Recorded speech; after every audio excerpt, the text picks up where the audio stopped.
lovely listeners, and welcome back to another Sleepless Night. Today, on the 7th episode of the Insomnia Podcast, I'll be bringing you 5 true, terrifying stories from r/LetsNotMeet. So without further ado, let's begin.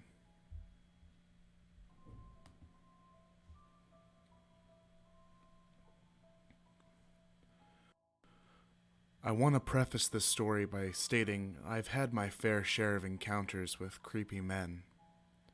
This situation, however, scared the life out of me. It's the first time I genuinely felt like my life was in danger. My husband and I had to drive 17 hours last week to North Carolina for a wedding. It was an exhausting week, and we basically spent the entire time rushing from one family gathering to another. We were staying in a motel for the time we were there. We'd already been at this motel for a few days by the time the day of the actual wedding rolled around. The day of the wedding was hectic, to say the least. We were rushing around trying to get ready to leave for the venue. My husband got ready before me so he could do some last-minute things before we had to leave. That left me alone in our motel room to get ready before he returned. It was brutally hot outside, and I decided to do my hair and makeup in just my underwear so I wouldn't be sweating in my nice dress the whole time. The way the motel was laid out, the sink and mirror were in the general open area of the room, with the toilet and shower in another room. So anyone walking by our room window could see me standing at the mirror. However, I did have the curtains closed. But these curtains were a little bit sheer, so you could technically see the shadow of someone walking by on the outside, or could maybe see the silhouette of me inside the room. I was curling my hair in the mirror when I noticed the silhouette of a man walking by my room window. As he's passing by my window, I see him stop and start trying to look into my window. At first, I thought it was my husband trying to see if I was ready, so I paid no mind to it. But the longer the guy stood there, bobbing his head around, trying to get a better look through the curtains, I began to realize it was not my husband. Because, obviously, why wouldn't he just come in? Now I'm starting to get a little freaked out, but before I could do anything, I watch as this guy goes for my room door. My utter shock and horror came when he actually was able to open the door and just walked inside. Before my husband left, he forgot to pull the door shut all the way until it clicked into its lock. He was incredibly upset about himself when I told him this later. So now I'm face to face with this man, and I'm in my underwear no less, who is at least 6 feet tall and standing in my room. I thought to myself, this is it. He's going to attack you. And that's a very scary realization to have. I also thought to myself, you're going to have to burn his eye sockets out with the curling iron if you want to survive. For a few seconds, probably only a second or two, but it felt a lot longer, he just stood there, staring at me like I was a piece of meat and he was starving, ready to pounce on me like prey. He then began to smile the most evil-looking, toothy grin I've ever seen, and started mumbling something under his breath. I couldn't make out what he was saying completely, but I did make out the words, "pretty lady," and "come here." I don't know if it was the fight or flight response, but I suddenly got pissed and I charged towards him, ready to strike him with my hot curling iron. I screamed as loud as I could, "Get the fuck out of here!" It must have startled him because he jumped back, out onto the balcony of the motel. I saw this as my chance and I ran to the door. I luckily was able to get to the door and slam it shut right before he was about to make his second attempt at entering. I immediately collapsed onto the floor sobbing. I was literally too scared to move from that spot until my husband came back about 15 minutes later. I told him the whole thing, and he was just as freaked out as me. He initially wanted to find the guy so he could beat the shit out of him, but I refused to let him leave my side. He must have apologized 100 times during the rest of our trip for not making sure that the door was locked before leaving. But I told him that day, and the whole trip really, was so rushed I could see how it happened. We went to the motel management and we told them the whole story. The police were obviously called, and I gave them a description of the guy so they could see if it was someone who was staying in the motel. After going around to the few motel occupants that were there, they said no one matched his description and concluded he wasn't actually staying there. Obviously, we were late to the wedding that day, and the whole experience just ruined what should have been a happy time. We planned on staying another day before our long drive home, but we both just wanted out of there as soon as possible. We skipped most of the reception, went back to the motel, packed up and left. I'm usually always so vigilant with locking my doors, especially when I'm home alone. Just goes to show you, all it takes is that one time you forget to check your locks, and that certain unwanted guest is going to be inviting themselves in.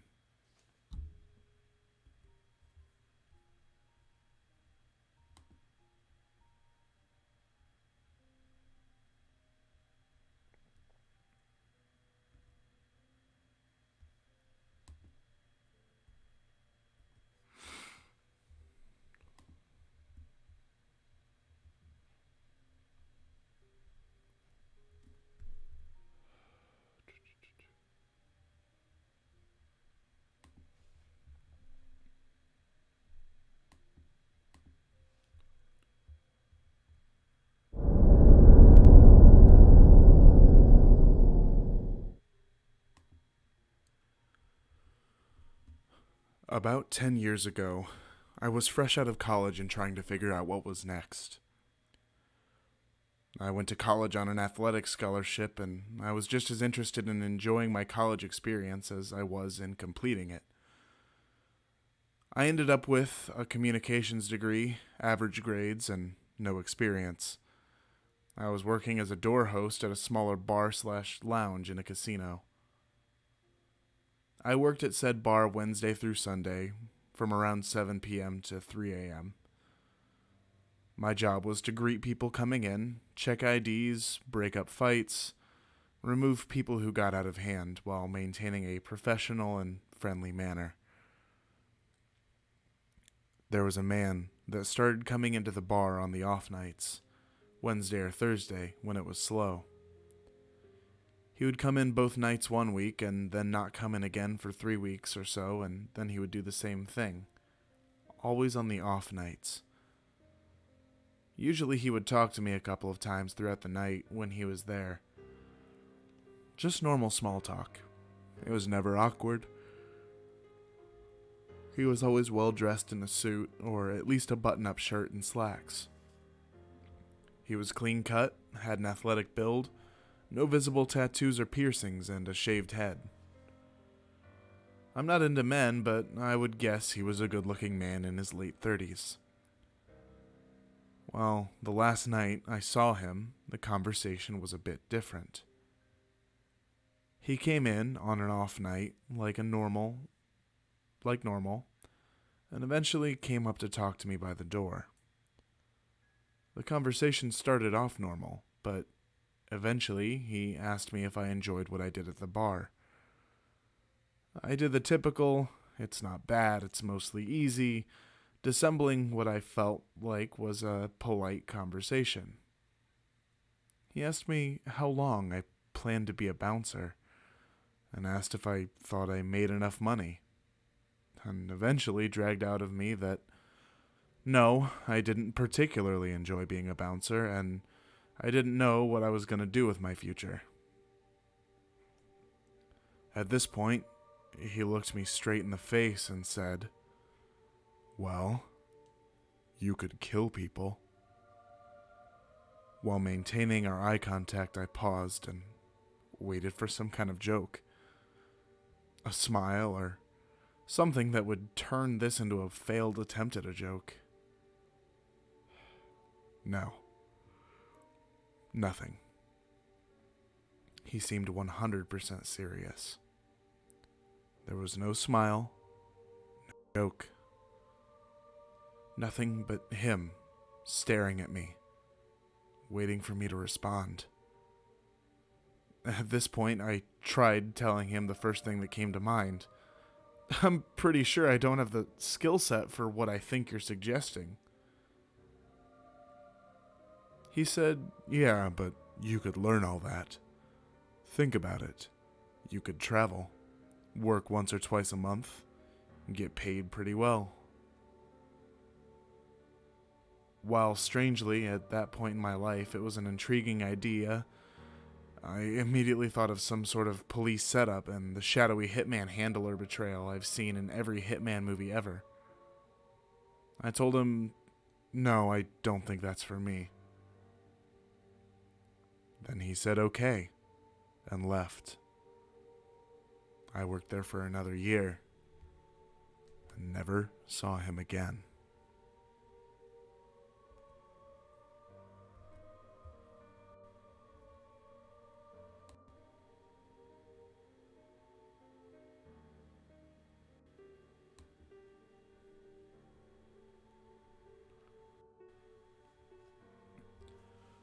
A few years ago, my boyfriend and best friend of 4 years had just dumped me. I was using this website, Meet Me, to meet people in my area while I was in college. My profile clearly stated I was not explicitly looking for anyone to date. I just wanted to meet new people. I had just been dumped, so I was really trying to put myself out there, and I'm not really the type to go out.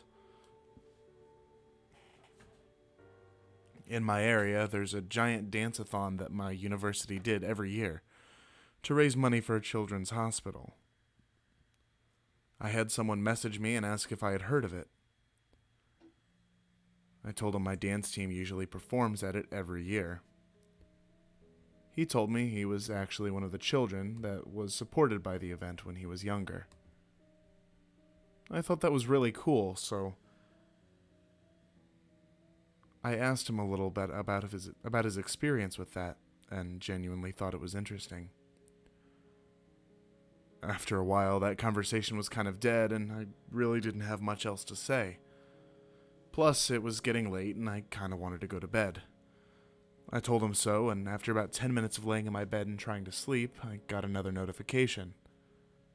I glanced at it real fast, and this dude had honestly sent me a novel.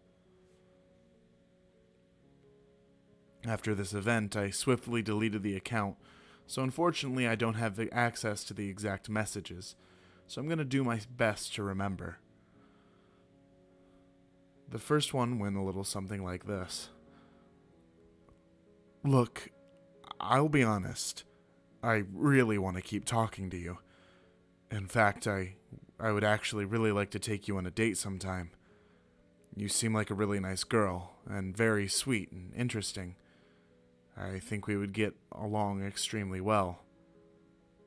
I'm kind of alone in this world. Insert long-winded commentary about his loneliness here. He also did not use any punctuation, so it took me a long time to dissect this. I responded and told him I wasn't interested. He was about 7 years older than me. I was 20 at the time, and I tried to say goodnight again. He then responded with another novel, along the lines of, I don't think you understand. You're perfect for me. You were made for me. I'm sure of it. God speaks to me, you know. God wants us to be together, and we will be. One day, you'll be mine. I'm trying to be polite because he was so nice earlier, and I guess I'm naive. I don't totally know, but I kept responding, trying to let him down easy. Here are some more highlights. Maybe not today, maybe not tomorrow, but God has decided this. Who are we to deny him of his plan? Someday in the future, we will end up together. You'll realize it soon. Maybe we're going to have 3 children. I know their names. 2 boys, 1 girl. God spoke their names to me. I wrote them down when I was 7 years old, and I still have the paper. Do you know how I know you're going to be my wife? Because I wrote your name down with it. You will be my wife. Don't make a mistake. God is talking to me now. He's saying your name. I can't let you leave. At that point, I blocked him and reported him. I noped the hell off the site and went to bed, completely creeped out. Morning came and he had found me on Facebook, and he was going on and on and on, starting with comments along the lines of, "Where did you go, and how could you do this to me? You're denying your fate." He did it all night. I freaked out. I told him to leave me alone pretty aggressively, and I blocked him. I deleted all the social media apps off my phone for the next few days. I asked my roommates to stay home with me, and they agreed after I told them what happened. I was actually genuinely afraid this dude was going to come find me. I mean, he was local, and I had made nice conversation by telling him my major and some clubs I was in. He could have showed up anywhere. But thankfully he didn't. And that was the end of that. So, creepy dude on Meet Me. Let's not meet again.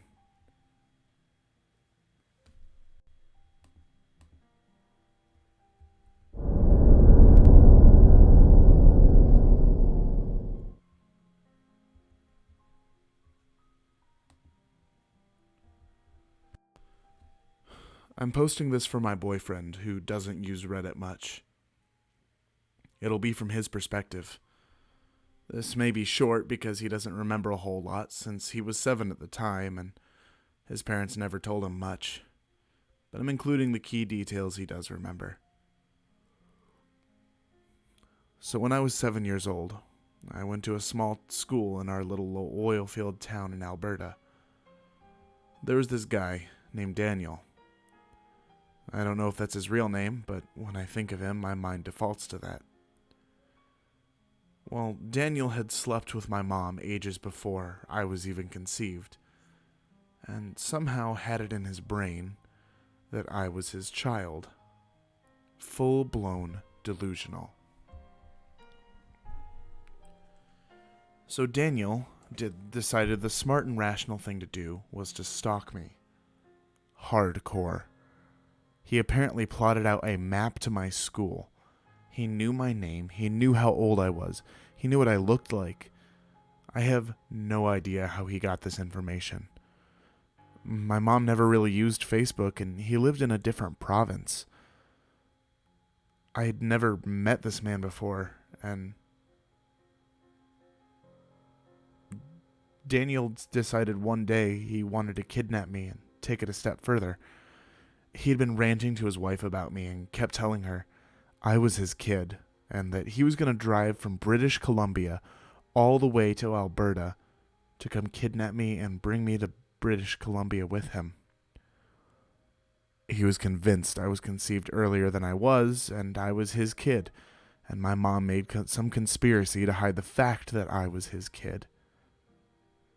He had a whole plan for how to kidnap me, down to the date he was going to do it. His wife, thankfully, decided to call my mom and warned her, and my mom decided to put up safety measures, like making sure I was in groups and I had to be home by 4, etc. I was only told about all this when I was 14. I still don't know all the details. Obviously, he never went through with his plan. So Daniel, who, for some reason, thought I was his kid and planned to kidnap 7-year-old me. Let's not meet.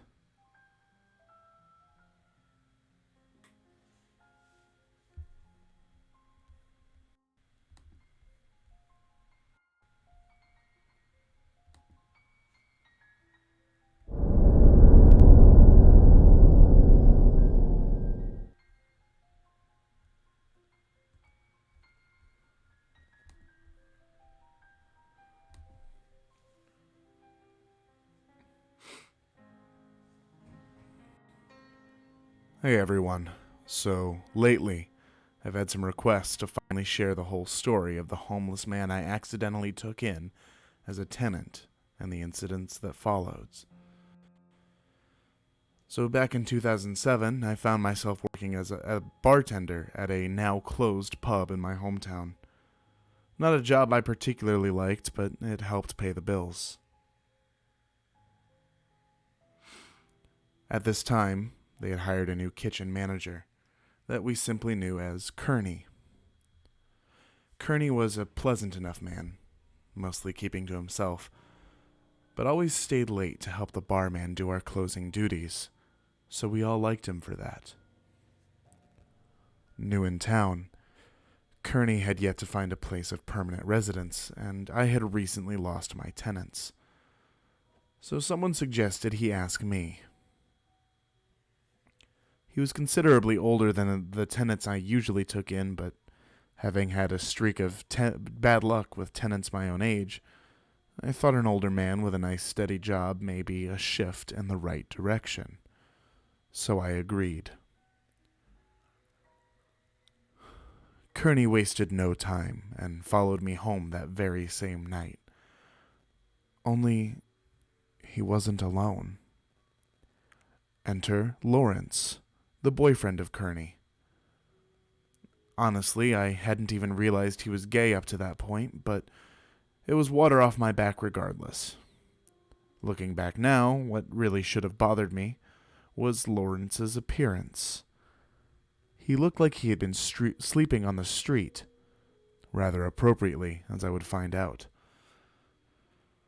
So when Kearney moved in, Lawrence was there a lot too.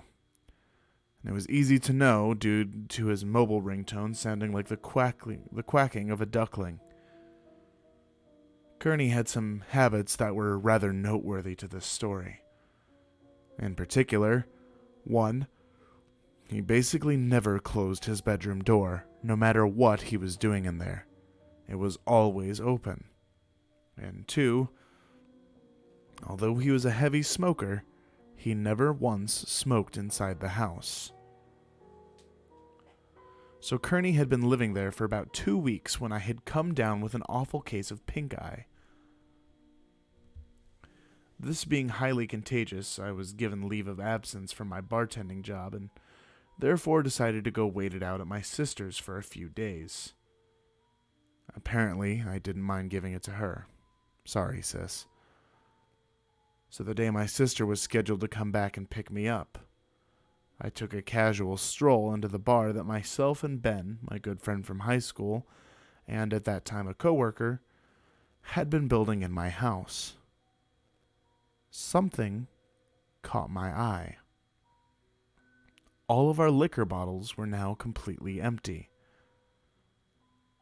Now, those who had been frequenting my house at that time would know we weren't just talking about 1 or 2 bottles of brandy here. We're talking about bottles of whiskey, gin, vodka, schnapps, liqueurs, basically anything. It was a fully stocked bar that could host a pretty big party without requiring much in the way of additions. So I called Kearney and asked him what he knew about this, receiving feedback that Lawrence and he had been on a slight drinking binge.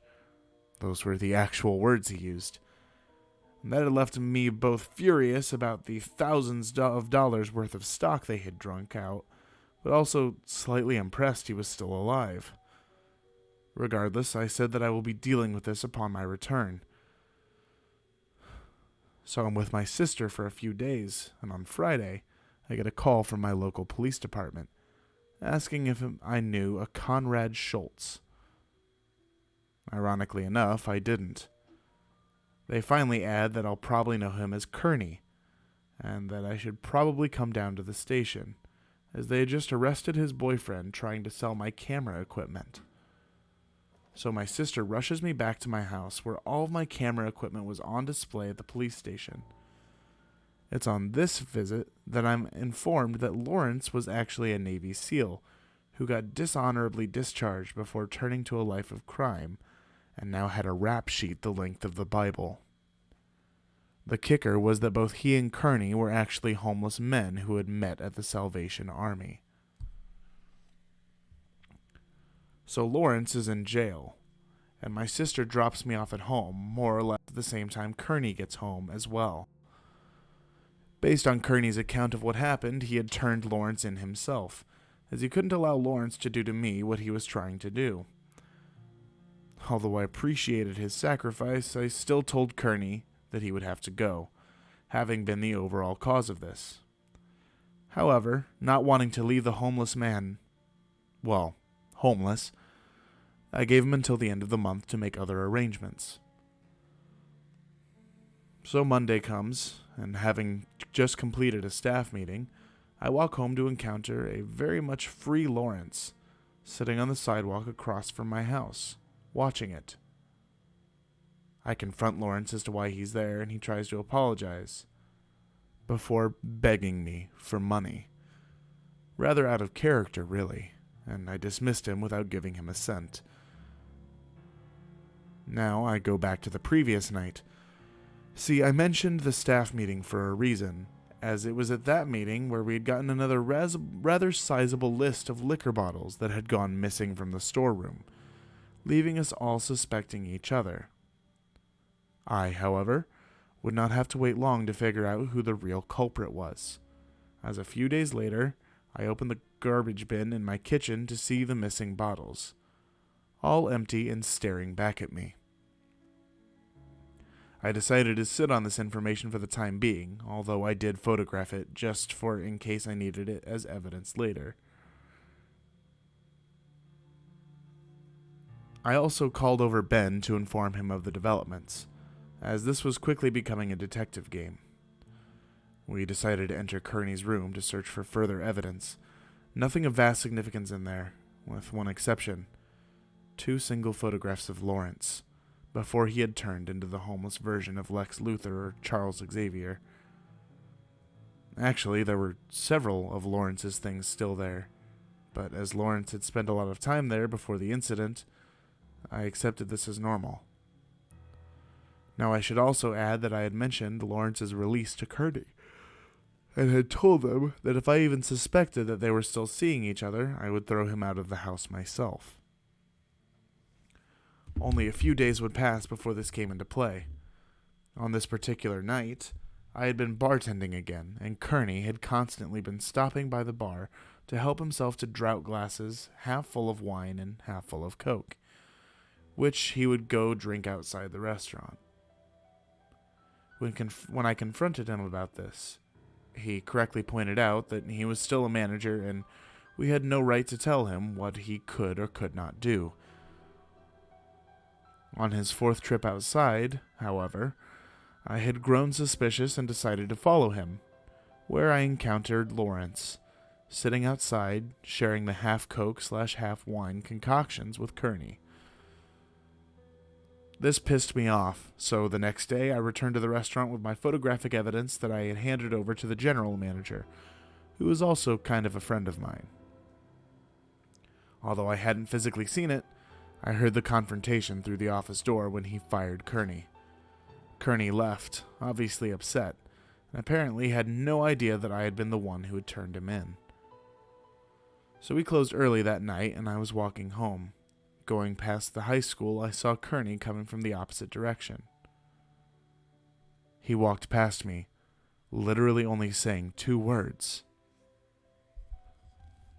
"I'm scared," before disappearing into the darkness. That would be the last time I would ever physically lay my eyes on Conrad Schultz. So, we reached the final week before Kearney's eviction was to take place. Ben had come to stay with me for that duration, as we both wanted to monitor the situation and make sure nothing else happens. It was in this week that Kearney's behavior suddenly changed.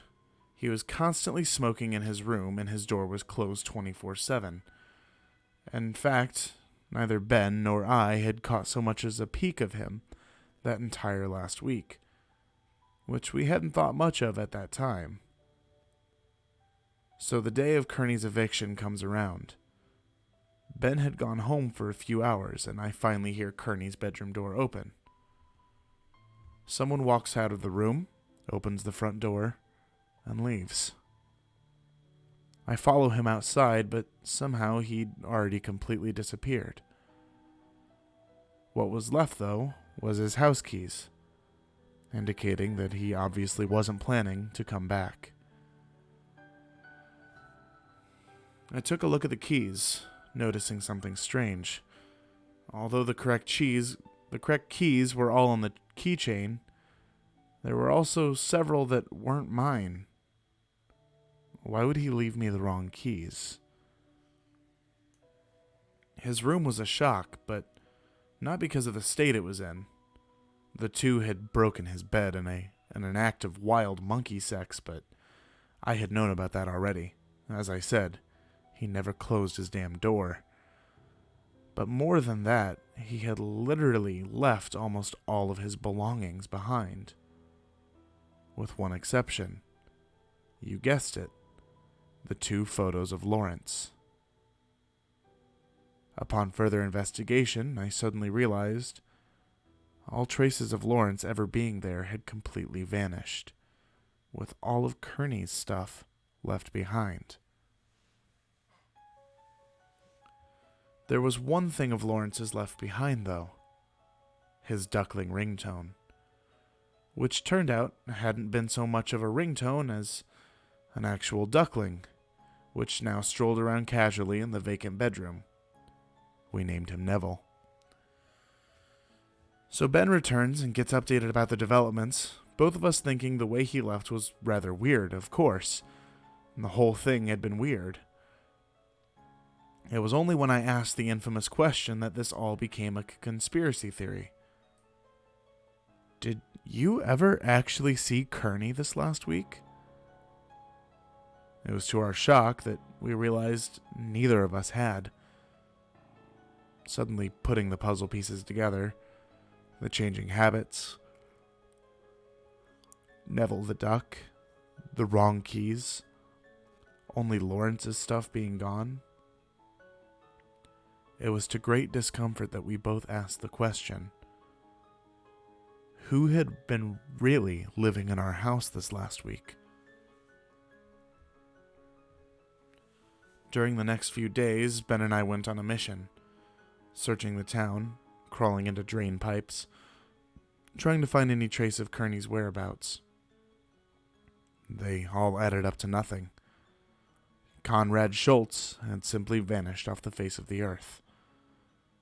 That wasn't the case with Lawrence, though. No, he was still around, having made some new homeless friends. We encountered him several times begging on the streets. I asked him every time, "Where's Kearney, Lawrence?" But he just acted like he'd never heard of him. The last time we would see Lawrence was from across work, attempting to break into a car. I had called the police on him and they arrived rather quickly, arresting him on the spot. While he was being led away by police, I shouted after him one last time, "Where is Kearney, Lawrence?" But he just ignored me and let cops drag him away. Next day I filed a police report, reporting Kearney as a missing person and suggesting that Lawrence may know something about it. But nothing ever came of it.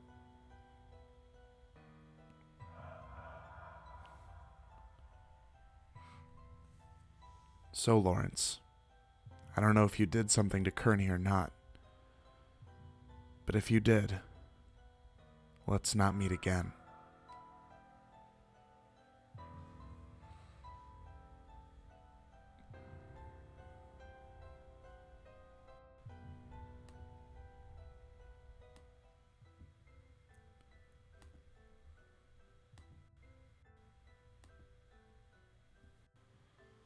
Thank you all so much for watching. This has been another episode of the Insomnia Podcast. Whether you are watching in the present or the future, thank you for tuning in.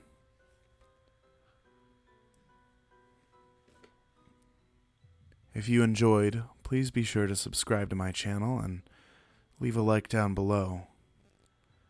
Comment down below what your favorite story was, or if you have a specific kind of story you'd like to hear from me next. If you have your own stories, be sure to leave them in my subreddit, that is r/sleepless_nights. There's a link down below to that, as well as my Patreon. If you enjoy what I do, feel free to go support me on my Patreon, and join my Discord where you can post stories, connect with other fans, share fan art, share horror art, share scary music, or anything you desire. All those links are down below. Again, thank you so much for attending tonight's live stream. And I will see you all another night. Sleep tight, my little insomniacs.